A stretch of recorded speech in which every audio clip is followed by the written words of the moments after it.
Welcome to the worst of the best podcast. You wanted the best. Well, they didn't freaking make it! So here's what you get. From Canada, Ryan and Jason.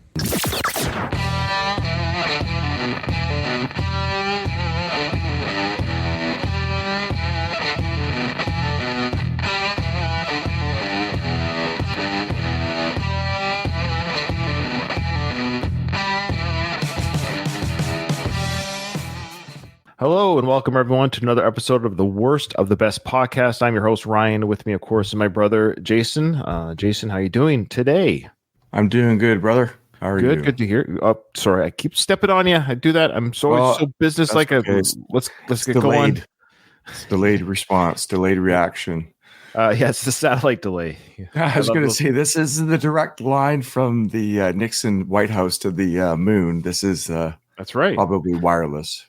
That's always amazing technology that Nixon was able to talk to them on the moon. I thought that was pretty amazing. Instantaneous communication. That's pretty cool. 1969 to have that. And they were able to stream to everyone's homes that same event that was happening in real time. So that's cool. That was the first live stream. That was the first live stream. But we won't be doing conspiracy theories today. In fact, I think we already did the moon one, didn't we? Didn't we already cover the moon? I think we did. Go check out our feed. There's a moon conspiracy theory episode, which was fun to do. Yeah. So it's funny that you bring this up because last night at work, I was talking with a coworker and the moon landing came up and we're just having fun with it. Sure. And I thought to myself, well, we've done kind of conspiracy theories and moon conspiracy theories. I thought we should do one where it's like the top 10 reasons why we know they landed on the moon. I don't think I can come up with 10. And then I started wondering, where would how do we know? Actually, I don't. I think it's harder to prove that we did. I think. Episode. I don't want to spoil that episode. Go check it out. I think we give some sound reasons. I think we were pretty level headed about that discussion, but it was fun. Okay. All right, Jason, this is the topic today. How's your sleep? How's your sleeping in general? Your sleeping habits? It goes in cycles. I'm a bit of a night owl, so I tend to go to bed later than I should.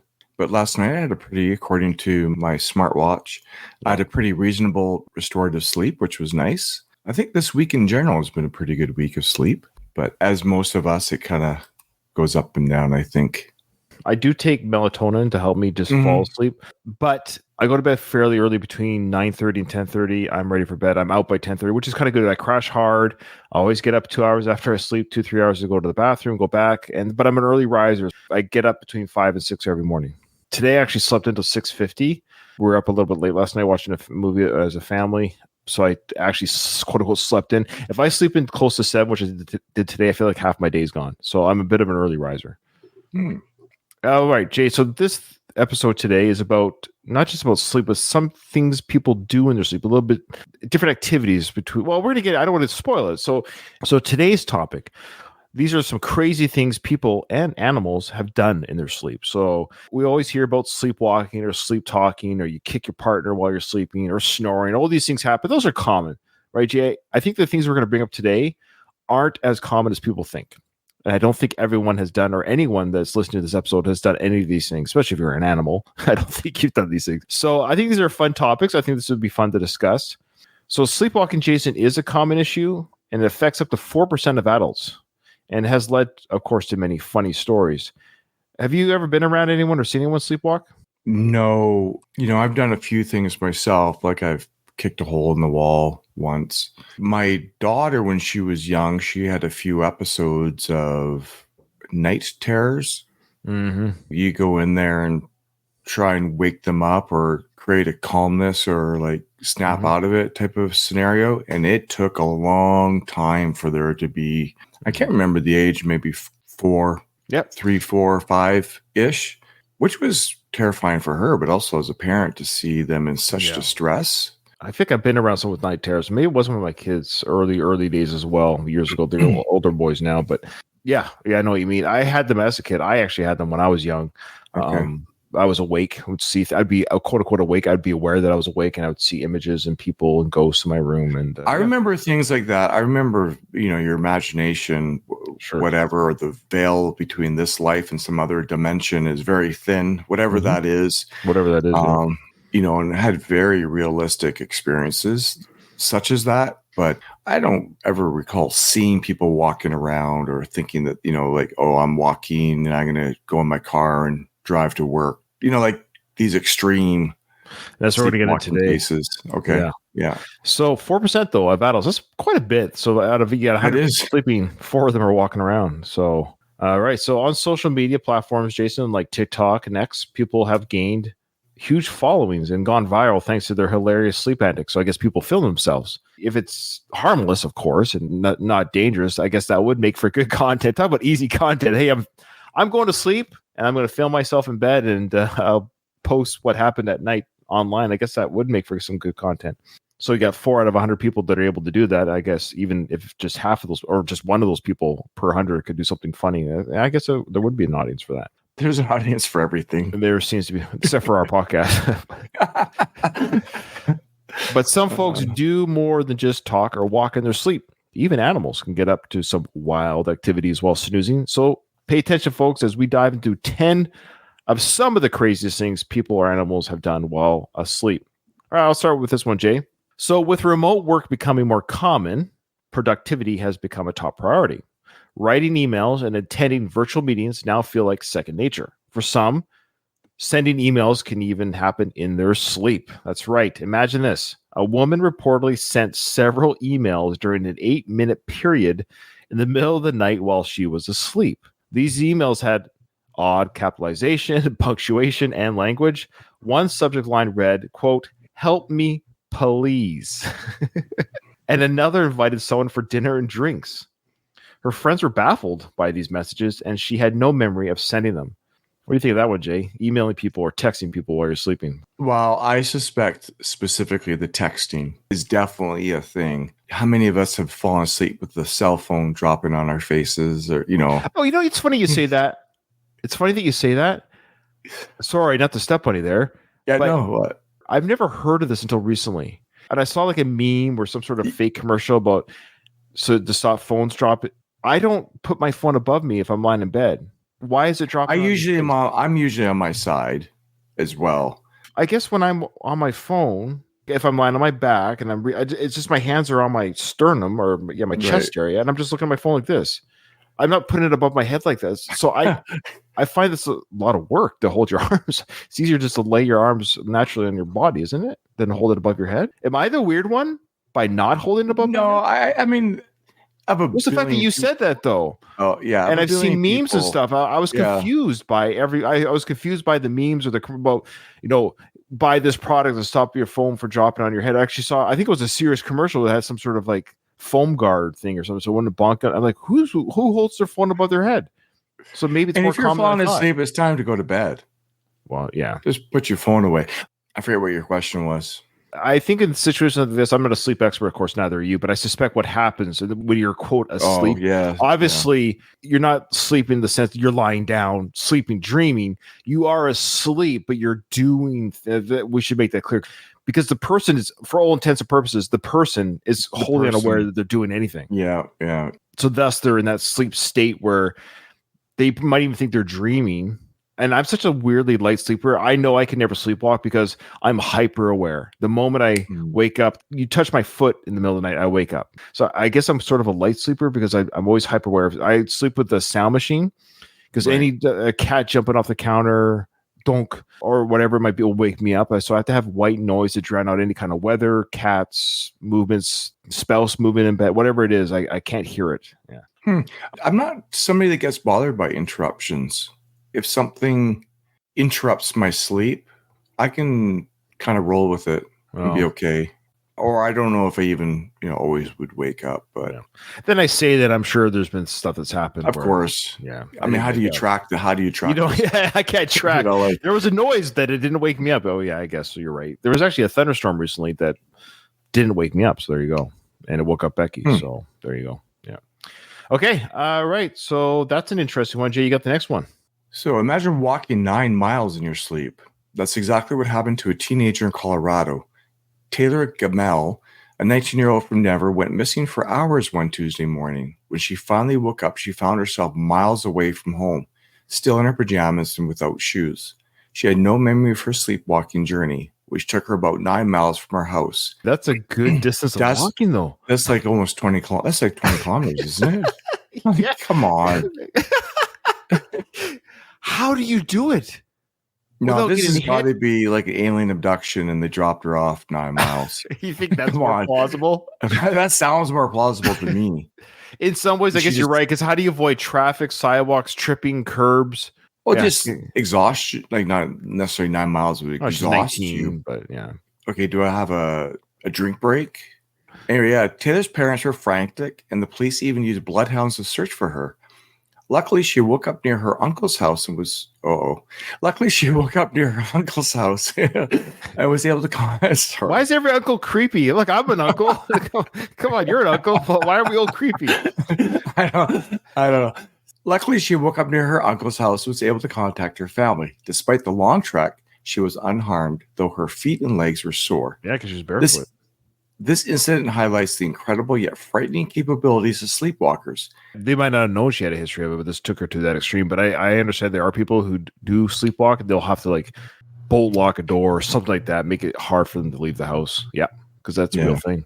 I do have a news piece on this. She just starts walking, and I don't think she knows where she's going or what she's doing, which makes it even scarier. A missing sleepwalker in Colorado has been found 9 miles from home. Investigators think the 19-year-old walked most of that way, although she may also have taken a bus while asleep. We knew that she was probably sleepwalking because she's done it before. She was missing for more than 2 hours, much longer than most sleepwalking episodes. The young woman was unharmed when she woke up, even though she left her shoes at home. Relieved. Yeah, relieved. I guess it's the biggest thing for us is knowing that we're not alone, that there's a lot of, like, hearing a lot of other stories and everyone talking about how they have kids who sleepwalk as well. It's nice to know that we're not alone.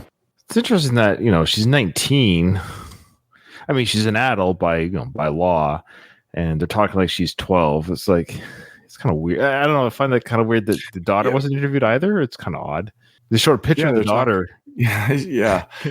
Paris looks very normal, like very chill. Yeah. Yeah.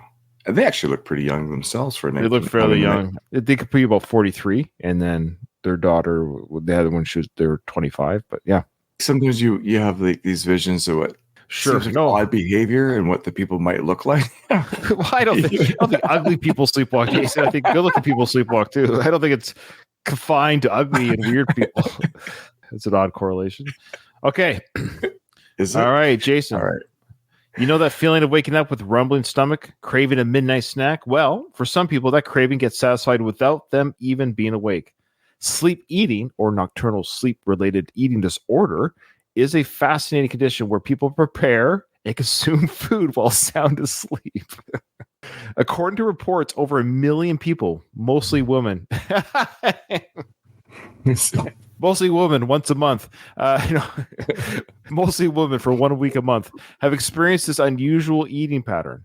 One such person is Amy Kochler, who had been a sleep eater since childhood. Her mom recalls finding Amy asleep on the couch as a toddler covered in chocolate chips. As an adult, Amy would routinely sleepwalk into the kitchen and munch on whatever snacks she could find, completely unaware of her actions. Her then boyfriend, Ryan, was stunned when they set up cameras and caught Amy zombie-like behavior, grabbing handfuls of M&Ms, drinking lemonade, all the while fast asleep. Okay, number one, maybe you should change your snack. Make it so they can snack on their apples and bananas and, start. Yeah, why is it always junk food? Yeah. Oh, I just coincidentally, snack on junk. M&Ms? Yeah, it's M&Ms and chocolate. Are they preparing salads and, having a good steak dinner? No, it's just junk food. So if you wake up surrounded by food wrappers with no recollection of your late night binge, you might just be a sleep eater. While it may sound amusing, sleep eating can actually be quite dangerous, leading to injuries from cooking while sleeping or consuming inedible items. I guess, you start eating paper clips or something. But don't worry, treatments are available to help curb those sleepwalking cravings. Again, very odd to do all that activity and not wake up, eh? I mean, that's what these are all about. Why am I going to the thinking pattern that it sounds like an excuse just to binge eat junk food? That, again, I'm not a sleep expert. I'm speculating here about the human mind and our bodies. I think it's very complex. So I think honestly, this is just me speculating, spitballing, riffing on the body and the mind. I think what we're seeing here, Jay, and I think you're right about this in particular, or the email sending, text sending. It's almost like you're in a drunken state too. You're sleeping, but you're still you. So whatever it is that they always say when you're drunk, the things that you are hidden, whether you're a violent or angry person, come out. It's exaggerated, yeah. Or you're a flirtatious person, you're more flirtatious. Or if you're goofy and funny, you're just even more goofy and funny. I know it's a simplistic thing, but that's the idea. Is your inhibitions are let go to a degree. I think sleep eating or sleepwalking, sometimes those inhibitions or things that we hide might be expressed where you're not making the conscious effort to not do these things. So when you're quote unquote unconscious, then you're doing these things because you're not thinking about it. So it's a thoughtless activity because you're truly not doing it, but you're like your id or whatever's inside of you is allowing yourself, hey, because it is M&Ms for this Amy individual. It is the M&Ms or the chocolate chips. So she's, has food struggles. So she's not doing this when she's awake, maybe, or people like her, but they're doing it when they're sleeping because it's the mind's giving permission while you're out. I don't know. I don't know if there might be some connections to that. I'm not sure. Yeah. The only other thing I was thinking of is maybe, maybe this girl's particular situation, her blood sugars are probably maybe not quite regulated. Yeah. And she might be feeling a low blood sugar in her sleep. I'm a type 1 diabetic, so I don't make insulin, but sometimes I can accidentally give myself too much insulin. And the way to counteract that is to have sugar. Now, it doesn't sound like she's a type 1, but somebody who's metabolically not doing too good, especially has all those treats around, your blood sugars can swing up and down quite a bit. Yeah, maybe she's having some sugar lows in her sleep and she feels like survival instinct kicks in. And so she's eating sugar to help raise her sugars in her bloodstream. Yeah. Now, I also found it interesting. I would be curious. The medications, there are treatments. That doesn't necessarily mean a medication, but treatments are available to help curb these cravings. I don't know. Maybe lock your covers. I don't know. Probably just improve your diet in general. Yeah. Interesting. Now, Jay, you've got the first animal related one. What's this one about? Yeah. Believe it or not, sleep eating isn't just a human phenomenon. Reindeer do it too.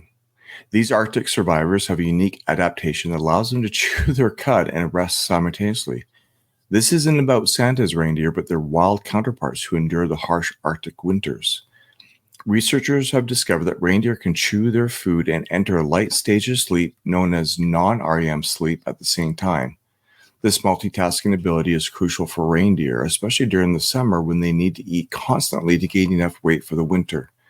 By chewing their cud, reindeer can digest their food more efficiently while also getting the rest they need. Brainwave studies have shown that the patterns during rumination are similar to those during non-REM sleep, meaning the reindeer are effectively resting while they chew. This remarkable adaptation allows them to maximize their feeding time without sacrificing sleep, ensuring they are well prepared for the long, food-scarce winter months. Next time you think about sleep eating, remember that reindeer have mastered this skill to thrive in one of the planet's most challenging environments. So maybe Amy from the previous story, she's just practicing or getting ready for the winter. She's just getting ready to hunker down for the winter. Hibernate. I never knew that about reindeer. Did you? That's fascinating that they literally they're chilling and they're just like chewing away there because they need to sleep. They have to eat so much that they have to gain weight. That's evolution, folks. That's crazy how their bodies have decided that's how we need to do to live throughout the winter. Yeah, to get survival while sleeping.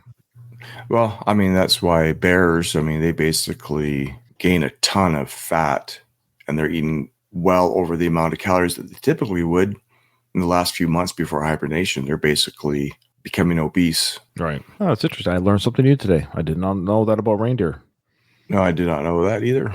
We do have one more animal one coming up later, which is interesting. But for now, Jay, we've got this one. Imagine going to sleep in a hammock and waking up at the bottom of a cliff. That's right. That's exactly what happened to Ryan Campbell during another Ryan. That's exactly what happened to Ryan Campbell during a camping trip with friends. After dozing off, Ryan unnaturally began sleepwalking. His friends watched in shock as he walked right over a nearby cliff, falling 60 feet to the ground below. According to the news, Ryan had an incredible stroke of luck, however. He landed in a rhododendron bush, which cushioned his fall and saved his life. Rescuers were amazed to find him with only minor injuries, considering the height of the fall and the rocky terrain. Ryan was treated for a cut on his head and a chipped vertebrae, but made a full recovery. He vowed never to sleep near a cliff again, a wise decision for anyone prone to sleepwalking. So, if you or someone you know sleepwalks, take Ryan's experience as a cautionary tale. Always ensure your sleeping environment is safe. I don't think I would sleep on the edge of a cliff, even if I didn't sleepwalk. I don't know if I'd feel comfortable with that. This reminds me of a story or an experience that I had. I went on a hike one winter, January 1st, actually. I just came back to my car. It was winter. It was very cold, ice and snow everywhere. There was a person that came up to me as I was getting into my car in the parking lot, and they asked, do you know a so-and-so? This is what he looks like. This is where he was last seen, type of question. I'm like, no, I have no idea what you're talking about. I haven't seen anybody that looks like this description. Long story short, the night before he was camping, people woke up with him missing. The tragedy of it is he was found later in he drowned in the river nearby. Oh, wow. Who knows? Maybe he kind of did a sleepwalk. He could have, absolutely. He just disappeared in the middle of the night and was found in the river nearby, drowned. I mean, he could have been drunk or who knows? I mean, I don't know. No, it's hard to know. If it's similar to what this guy did, maybe. I got a news story on this one, too. Well, it was supposed to be a fun trip with friends to Kentucky's Red River Gorge, but then that frightening fall. The man says he never expected to go to bed and wake up at the bottom of a cliff. All search and rescue. We have a fall with a 27-year-old somewhere around the Grays Arch area. The urgent call for help just moments after Ryan Campbell falls 60 feet into the pitch black night. Campbell, on a camping trip to Kentucky, had gone to sleep in his hammock, but his friends say just an hour or so later, they watched him sleepwalk right over the edge of this cliff. We don't need too much tension. Rescuers quickly responding, rigging lines, preparing to rappel down to reach Campbell.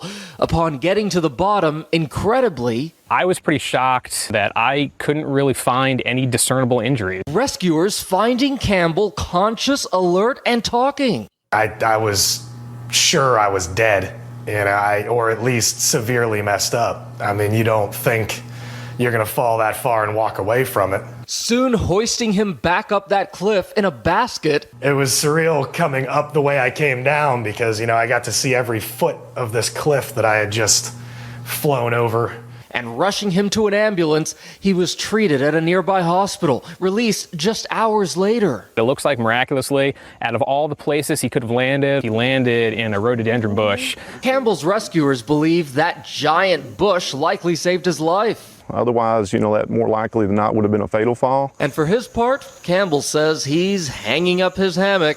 I'm not going to put myself in a position to have that happen again. It's good to smile about that now, right? Well, perhaps the most defining moment for him, he said he remembers waking up after that fall and wiggling his toes, and he called that a huge relief. Yeah, I'll bet, Gio. Thank you so much. Unbelievable story. Dude, 60 feet is a long way. That's good. That's a good amount of. That's a bit of a fall. You're gonna feel that. That's a distance. Oh man, ooh, scary. Other than the black eye there in the interview, he looks like he's okay there. I don't know if that black eye was for the fall or from a bar fight the night before. I'm not sure. All right, you got the next one there. Imagine having a talent that only emerges when you're asleep.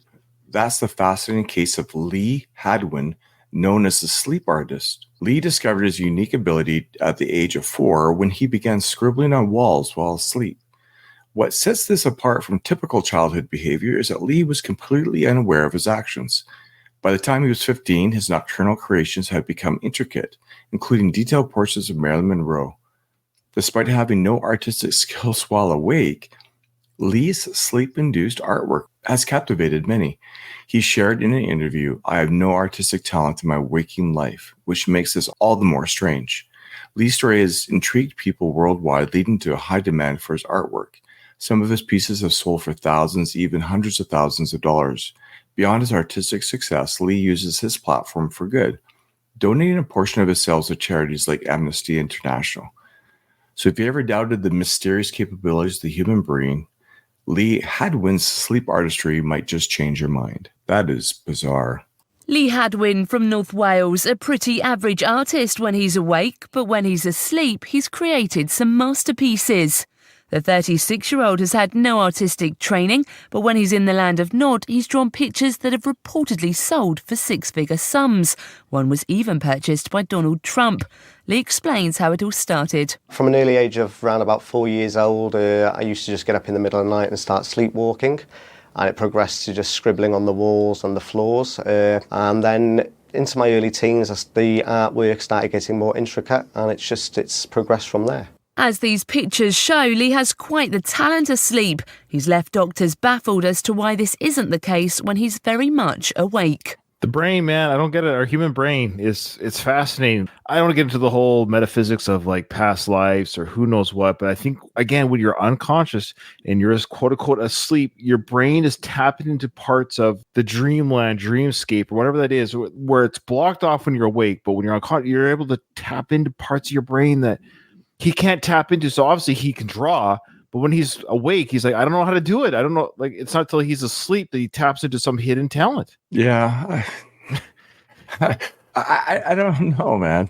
I mean, you can dial it back, right? You can say, oh, I'm asleep. And then I don't know. They studied it, obviously. I mean, it seems. Yeah. I'm just trying to, you set up your room or your home so that you could pick up pencil and paper. Yeah, well, when you discover it, you make it available. So when it happens, you're able to do it. Sure. Is he aware that he's doing this? I don't know. Because, like, how do you draw Marilyn Monroe perfectly positioned in the paper? That's what I mean. There's like, people. I know you're saying that they're flipping pancakes or yeah. doing those things that are awake, but they're asleep, but they're still able to function to some degree. Like, if they were with it. Walking for 9 miles while tripping on a curb. So something is your body's there's a limit there's kind of like a limitation's been taken away. All right. It's almost like you're a zombie, really, because you're not aware that you're doing it, but you're doing it. I mean, there's people who have hit their head and they've never played the piano before. Like there's a famous story, guy hit his head. They hit their head, diving into a pool, wake up the next day, and they're like, can play the piano. I had an urge to go to the person's piano that he was visiting and just started playing like unbelievable music, and he does now. The music is in his mind. His fingers do the rest. What Derek Amato has is a gift that came in the most unexpected way. It happened 12 years ago in a swimming pool accident. I miscalculated diving towards the shallow end, and I struck the bottom of the shallow end on this side of my head and damaged the back end. After recovering, he was at a friend's house and walked over to a keyboard, and suddenly, without having played before, his hands were all over it. It's called acquired savant syndrome. The trauma to the head unlocked something unique inside Derek Amato's brain. Here at Classic Pianos, he explained to us that black and white squares appear in his mind. I just follow what the blocks tell me to do, and I don't think I catch them all, but, I do my best to take as many of those notes as I can and put them into playing. Notes he cannot comprehend on paper. Reading music seems very confusing for me. I've tried to learn a couple different times. He is well aware he has been given a precious gift. And there's another person, language. Speak a different language. And Vietnam thing. This is 61-year-old Johan Ek from Sweden. At least he thinks he is. His name is actually Michael Boatwright, an American Navy vet. In February, Boatwright woke up in this California emergency room in a Nordic state of mind, only speaking Swedish, unable to recognize his own face or even his son. Visibly emotional, he spoke to the desert sun through a translator. The name I knew that I had, Johan Ek. Police say Boatwright was found unconscious in this Palm Springs Motel 6, along with 4 forms of identification and a cell phone. The cell phone, it contained several phone numbers, all of which were phone numbers from the country of China. Records show Boatwright may be a graphic designer who taught English in Asia and apparently lived in Sweden for part of his life. After several weeks of tests, doctors diagnosed Boatwright with the neurological phenomenon transient global amnesia. Experts who have not treated Boatwright say his condition may be more psychiatric than neurological. It can be very challenging to figure out that the cause of somebody's sometimes very dramatic symptoms is actually psychological. It's not the first time a person has woken up speaking in a foreign tongue. In 2010, 51-year-old Kay Russell went to bed with a bad migraine and woke up speaking with a French accent. Her diagnosis, foreign accent syndrome. It goes way, way, way beyond my voice. Social workers are working to get him Social Security and veterans benefits and are looking for other living options in the meantime. Yeah, I don't get it. It's weird. Brain's funny, man. I love it. All right, Jason, imagine continuing your career in your sleep. No, not me, man. I want to go to bed and not work when I'm sleeping. I hate dreaming about work when I'm sleeping. That's such a waste. Like, I'll be there shortly. I don't want to dream about work or anyone from work. That's the reality for Robert Wood, a 55-year-old former chef who has taken sleepwalking to a whole new level. According to reports, Robert sleepwalks 4 or 5 times a week, heading straight to the kitchen. However, while asleep, he has whipped up omelets, stir fries, and even chips. I guess like homemade potato chips. As fascinating as sleep cooking sounds, it's been a nerve-wracking experience for Robert and his wife. The fear of potential accidents, like burning down the house, has led Robert to seek medical help. This story serves as a reminder that while sleepwalking can lead to some impressive feats, it also comes with significant risks. So, yeah, I mean, it's funny. It's cool that you're sleeping, you smell, what's that smell? You go down and there's your husband or your spouse or whatever in the kitchen cooking like omelets. And you're like, honey, what are you doing? And he's like, what? Like, they would wake up in the middle of the cooking. Like, I have no idea what I'm doing. What a weird experience that would be to be woken up and you're in the middle of the kitchen cooking. You're like, I don't know how I got here. Especially cooking, you do have to be careful about fires, obviously. Yeah, you don't want to ruin your dinner. No. All right, you got this one? Yeah. Another falling story. Yeah. Imagine waking up to find that you've taken a 20-foot plunge out of your bedroom window. That's exactly what happened to a teenager, Rachel Ward. One night, while sleepwalking, Rachel got out of her bed, dressed, and walked straight out of her window, falling 25 feet to the ground below. Her parents were understandably terrified and rushed her to the hospital. Miraculously, after a series of tests, including x-rays and CT scans, doctors found nothing wrong. Rachel was kept overnight for observation, but she only had a minor backache. The doctors were baffled, suggesting she must have collapsed like a rag doll because she was still asleep during the fall. I think what happens here, honestly, I think this is, you hear the stories of drunk drivers, right? When they get into accidents, they survive, but the people they've hit are dead. You've heard of that common. It's not always the case, but apparently what it is when you're in a drunken state, your body's relaxed. So relaxed for the hit. That's right. Whereas the other people are getting tensed up because they're about to have the impact and they have to see the impact coming or something. They're more tense and alert. So the fact that she was asleep when even though she got dressed, one that decides to walk right out the window, she was asleep while she fell. So her body was just like relaxed. So it just kind of like hit the ground in a relaxed state. So it kind of bloop. Yeah, she had her backache, fair enough, but there was no broken bones or anything. She probably just like plopped right onto her backside and that's all she wrote. Because she was in a relaxed state and nothing was tense when it hit the impact of the ground. 25 feet. I mean, we're talking about a 60-foot. 25 feet is... She had no bush flying around the ground. You ever hear sleep talking? Well, of course we have. Well, it turns out dolphins do it too, but with a twist. They might be sleep talking in a different, quote, language. According to Live Science, a group of dolphins in France were recorded making whale-like noises late at night. These dolphins had only ever heard whale sounds during their daytime shows, yet they mimicked these sounds while they were asleep. Dolphins are fascinatingly smart creatures. Dolphins are known for their intelligence, and this study suggests they might be replaying their daily experiences in their mind, including the whale sounds from their shows. Researchers found that these whale-like noises were made during the dolphins' rest period, mostly between midnight and 3 a.m. This led to the intriguing possibility that the dolphins were essentially sleep-talking in, quote, whale. That's fascinating, Jason. They were speaking another language, another animal language. Yeah, that's cool. This discovery opens up exciting new avenues for research into dolphin intelligence and learning processes. Similar to what we talked about, a person hits his head and they can play the piano, speak a different language. It sounds similar, a similar thing. So we obviously have a very untapped, like when we're conscious, we're seem to be limited in many ways. Not all of us, or maybe actually all of us, we're limited by our conscious experience versus the unconscious experience that can be, let us be open to other avenues of intelligence and skills. Yeah, the fact that the dolphin brain, and they are very intelligent creatures, but we've seen this with other animals, with the whole idea that all this untapped potential or untapped, I really wish we could tap into our potential. I hate that we can't.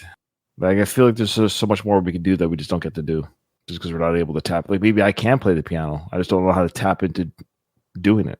But what I was wanting to say though is you have dogs and cats, and we've all seen our dogs talking and kind of barking and even running sort of like in place in their sleep. Yeah, I've seen that with my dog there. Lots. They're doing something. They're having an experience of some sort. They're dreaming. We have to assume they're dreaming. And I see my dog like jump up and kind of look around. Yeah. There's a lot around us, Jay, that we don't know or understand. Yeah, for sure. All right, Jason, there you go. There's our list of sleep experiences. Some, include walking, of course, but different scenarios where people have found, or animals have found themselves doing activities while they're sleeping beyond just sleepwalking. So for our worst pick, I guess for me, is which one do you not want to have happen to you the most? Yeah. So, for example, even if you include the animal ones, like, that's fine. If I'm talking a different language, I'm talking Japanese while I'm sleeping, that's cool. Or if I'm with the other animal, if I'm eating and sleeping at the same time, I don't mind that. I've actually fallen asleep chewing gum before. It's almost the same thing. Instead of chewing cud, I chew gum. But I think for me, I think it's sort of easy. I think the worst experience, the worst type of activity would be the falling one. I guess falling off a cliff. Yeah. I mean, pretty hard to deny that a 60-foot drop. Even if you landed on a bush, I don't want to take my chances. I wonder if he was awake when he hit. No, I guess he wasn't. He woke up when he hit. Yeah, what a terrifying wake up. Oh yeah. Like, you would have to try and clue into, like, where am I? What happened? Like, it would take. The girl that fell out the window 25 feet, she was asleep for the whole fall, and it was the impact that woke her up. I think the other guy, if I remember the news story, I think he might have woken up. I think the fall might have been long enough to wake him up. If like a 60 second, he might have been awake enough. Imagine just waking up just in time to hit the ground. I don't know what's more terrifying. Here's the question: would you rather wake up mid fall or just have it hit the ground? I think hit the ground. Just have it be woken up by the hit. Yeah. Yeah. Oof. Because that fall, 60 feet is long enough for you to have lots of thoughts. That is scary. Falling is scary. Because it isn't the fall that kills or hurts you. It's not the fall. You can fall a long time without any injury. I always like when people say it's the fall that no, because what about parachuters? They free fall all the time, the hundreds of meters. They don't die. It's the impact that kills you. But how long would it take for you to?